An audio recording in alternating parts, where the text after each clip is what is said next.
We're at week 5, big hole's filled. We now have a smaller hole for the water line. That's the water blow-off valve that you see there. As you can see, our driveway didn't survive. We had to break up part of the driveway in order to get the water line in. And the big rock is out of the ground, so we're making progress, slowly but surely.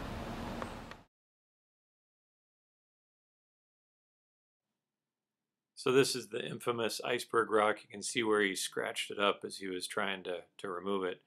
Not quite sure what we're going to do with this thing. It's huge. I was thinking it'd be kind of neat to put on the entry drive, you know, kind of to highlight the plat, but it's probably a little big for that. So does anybody out there need a rock?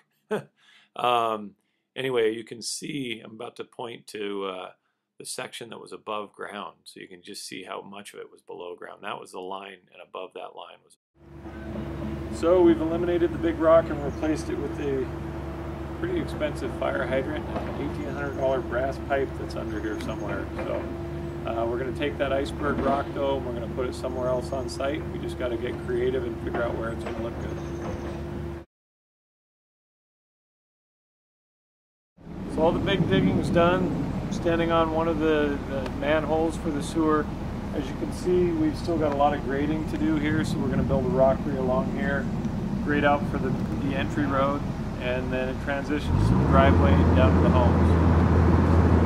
So we're going to see how well the lighting on this works, but this is basically your manhole cover. So it goes down about 16 feet, and what I'm trying to show here is at the very bottom of this hole, you can see how they filled it with concrete and did the line so that it followed the orientation of where they wanted the water to go.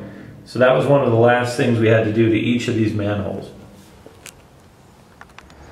So this is the shallowest of the 3 manholes, and I wanted to get down in here so you could see what the line looks like. So we have a service come out at the end, and what they do is they basically fill the bottom of the manhole with concrete and channel where they want the sewage to go. So pretty much the bottom of most manholes you'll see, if you ever crawled down in them, would have this, and that's going to be open, raw sewage. There's no baffling between that and the lid.